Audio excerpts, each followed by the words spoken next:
আয়াত ৩২ হাযা মা তুআদুনা লিকুল্লি আওয়াবিন হাফিজ। অনুবাদ: এই প্রতিশ্রুতি তোমাদেরকে দেয়া হয়েছিল প্রত্যেক আল্লাহ অভিমুখী হিফাজতকারীর জন্য। তাফসির: ১ নং ফুটনোটের বিবরণ, অর্থাৎ জান্নাতের প্রতিশ্রুতি প্রত্যেক আওয়াবের জন্য রয়েছে।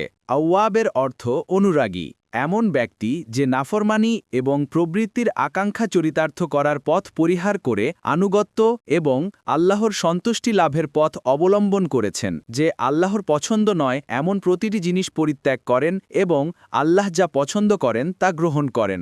বন্দেগীর পথ থেকে পা সামান্য বিচ্যুত হলেই যে বিচলিত বোধ করেন এবং তওবা করে বন্দেগীর পথে ফিরে আসেন, যে অধিক মাত্রায় আল্লাহকে স্মরণ করেন এবং নিজের সমস্ত ব্যাপারে তার শরণাপন্ন হন, সর্বাবস্থায় আল্লাহর প্রতি অনুরক্ত হন।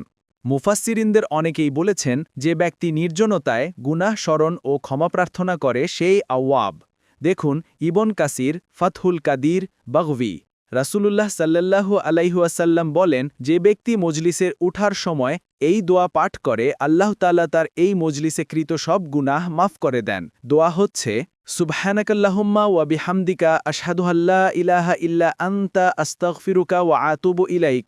অর্থাৎ, হে আল্লাহ, আপনি পবিত্র এবং প্রশংসা আপনারই, আপনি ব্যতীত কোনো হক উপাস্য নেই, আমি আপনার কাছে ক্ষমা প্রার্থনা করছি এবং তওবা করছি। তিরমিজি ৩৪৩৩, আবু দাউদ ৪৮৫৮।